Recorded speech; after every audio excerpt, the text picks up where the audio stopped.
बगैर किसी दूरबीन या टेलीस्कोप के सिर्फ कागज और कलम की मदद से एक नया प्लेनेट डिस्कवर किया गया। ये मंजर देखकर वो गहरी सोच में पड़ गए कि आखिर से टूटकर साइड पर या ऊपर क्यों नहीं गया, सीधा नीचे ही क्यों आया।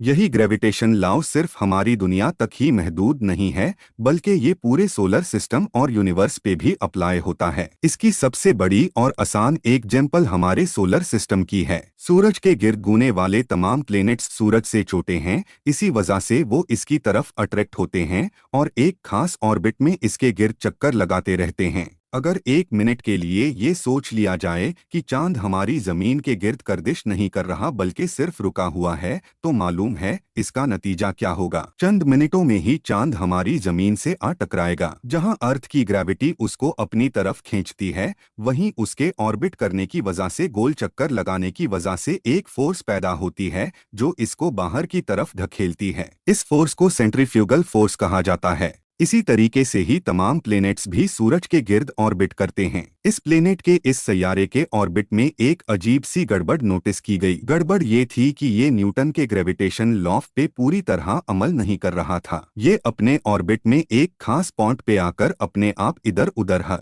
ऊपर नीचे मूव करता है। वहां उसके करीब कोई बहुत बड़ा मास या प्लेनेट हो, लेकिन मसला तो यही था कि किसी को भी उसके आसपास कोई प्लेनेट नजर नहीं आ रहा था। तब ही उन्होंने एक कागज और कलम उठाया और लंबी चौड़ी मैथमेटिकल कैलकुलेशन करने में मसरूफ हो गए। जब कैलकुलेशन का रिजल्ट आया तो उन्होंने यूरेनस के पास एक पिन पॉइंट लोकेशन की निशानदही की। उनका कहना था कि इस पॉइंट पर जरूर कोई दूसरा प्लैनेट यूरेनस के करीब मौजूद है। न सिर्फ उसकी पोजीशन बल्कि लिवेरिए ने उस प्लैनेट का मास भी कैलकुलेट किया और ये नतीजा निकाला कि इस सीक्रेट प्लैनेट का मास भी यूरेनस जितना ही है। जब उन्होंने ये तमाम डिटेल्स पब्लिक कर दी तो इस थ्योरी को अपोज करने वाले एस्ट्रोनॉमर्स ने लिवेरिए का ठीक ठाक मजाक बनाया, क्योंकि यूरेनस के करीब बजाहर ऐसा कोई प्लैनेट मौजूद ही नहीं था। उन्होंने ये तमाम डिटेल्स बर्लिन में मौजूद उस वक्त की सबसे बड़ी ऑब्जर्वेटरी को भेजी और उनसे रिक्वेस्ट की कि इस स्पेस के ठीक इस खास हिस्से में यूरेनस के करीब किसी ताकतवर टेलीस्कोप से देखा जाए। बर्लिन ऑब्जर्वेटरी के डॉक्टर यूहान गॉटफ्रेड गेल ने जब आसमान के उस खास हिस्से में देखा तो उनको भी अंधेरे आसमान के सिवा कुछ ना दिखा। लिवेरिए की प्रेडिक्शन और कैलकुलेशन बिल्कुल अकुलेट थी। सोलर सिस्टम का 8वां प्लैनेट ढूंढा जा चुका था, जिसको आज हम नेपटून के नाम से जानते हैं। नेपटून वो पहला प्लैनेट है जिसको किसी टेलीस्कोप से नहीं बल्कि मैथ्स के फॉर्मूलाज एक पेपर और कलम की मदद से ढूंढा गया।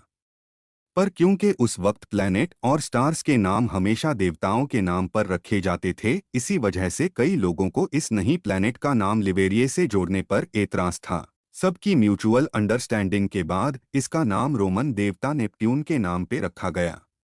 1989 में नासा का वॉयेजर 2 स्पेसक्राफ्ट पहली बार नेपट्यून के पास से गुजारा गया। 3000 मील दूर से वॉयेजर 2 ने नेपट्यून की कई फोटोग्राफ्स कैप्चर की। ये हमारे सोलर सिस्टम का सबसे दूर और सबसे आखिरी प्लैनेट है। यूं समझ लें कि अगर अर्थ से सूरज का डिस्टेंस 1 एस्ट्रोनॉमिकल यूनिट है तो नेपट्यून सूरज से 30 एस्ट्रोनॉमिकल यूनिट्स दूर है। सूरज से इतना दूर होने की वजह से ही यहाँ का टेम्परेचर -190 डिग्री सेल्सियस रहता है। नासा के मुताबिक ये बर्फ का बहुत बड़ा जायंट है जहाँ हर वक्त तूफान चल रहे होते हैं। ऐसे तूफान जिनकी स्पीड 2000 किलोमीटर पर आवर तक पहुंचती है। याद रहे कि अर्थ पर सबसे तेज तूफान की स्पीड 407 किलोमीटर पर आवर तक रिकॉर्ड की गई थी। यहाँ का एक दिन अर्थ के 16 घंटों के बराबर और यहाँ का एक साल अर्थ के 165 सालों जितना लंबा है। लिवेरिए जिन्होंने सिर्फ मैथ्स के फॉर्मूला से इस प्लैनेट को ढूंढ था, वो आज जिंदा तो नहीं है। वीडियो आपको कैसा लगा कमेंट में ज़रूर बताना और 06 क्रिएशन चैनल को सब्सक्राइब कर देना। धन्यवाद।